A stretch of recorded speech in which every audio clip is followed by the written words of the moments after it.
Okay, before we go DCC,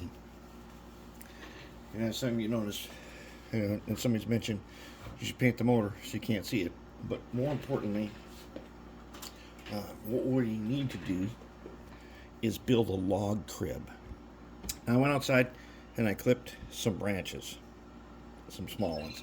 Okay, so they're a little bit big. And here's some here in this pile that I have cut to about 5 feet scale length. I took them over to the grinder and I made them look a little bit as if they had been cut up logging, so they're missing some bark and stuff. But the idea is that these guys are supposed to make, now what I've been told is that what they would do with these shays is they would stack logs vertically. These guys are going to be way too tall.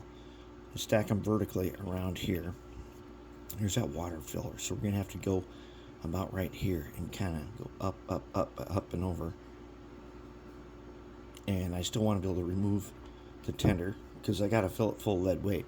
Move up and over. And I'll probably clip them again, but I'm going to go around and around, up and over. And then in the middle, I'm going to stack them. They're going to be half this length, but I'm going to stack them as a pile. And they'll be half this length, and this should fit roughly, basically 2 rows, and they're going to look nice right away on the bottom, and then they're going to be kind of thrown in here randomly, so that they make a dome over the motor, and that is going to give me a pretty cool log crib that disguises the motor, that's still removable, and then with some extra weight in here, it'll improve some performance. And then, but this, I believe this is a water filler, so I was going to remove it and do it that way, but no, we can't do that. We got to keep that water filler on there. So that's the plan. And here are the logs to begin with. And I used the Harbor Freight grinder. I would just snip pieces off, and then I'd go grind them. Now, when I go again to get the small pieces, I'm going to take a piece like this length, and I'm going to grind it so it looks like some sawed off logs and stuff.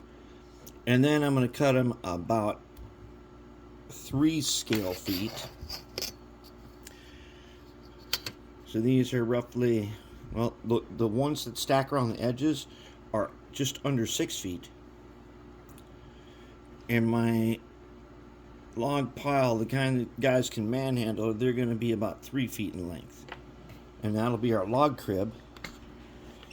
And then we're going to use this new Gorilla Clear Grip to do that, just like we do with the wood ties on our hand-laid switches and things. And then that should give us a nice log crib over here, and the cab will fit on here. And then you won't really see much. And then I might, once I get the decoder on here, the decoder will go about like that. The log crib will stop right around here, but it'll be stacked up not to the roof, but it'll be high enough to where you don't see the motor, and it'll look like there are logs that guys can manhandle and toss into the boiler. Now, okay, they are going to be a bit on the thick side. These are like 1 foot thick. Yeah, if those were really 3 feet long and they were 1 foot thick, it would be ridiculously heavy. But this here is not, this is what we took off. That's not what a logging shay should have. It doesn't have finished boards in it. And so I consulted one of my favorite experts on this, and he said, make a log crib so that you can stack them up higher. We can heap them up here.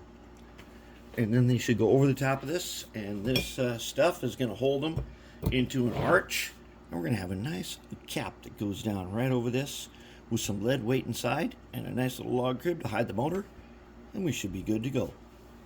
That's the plan. Let's get to it.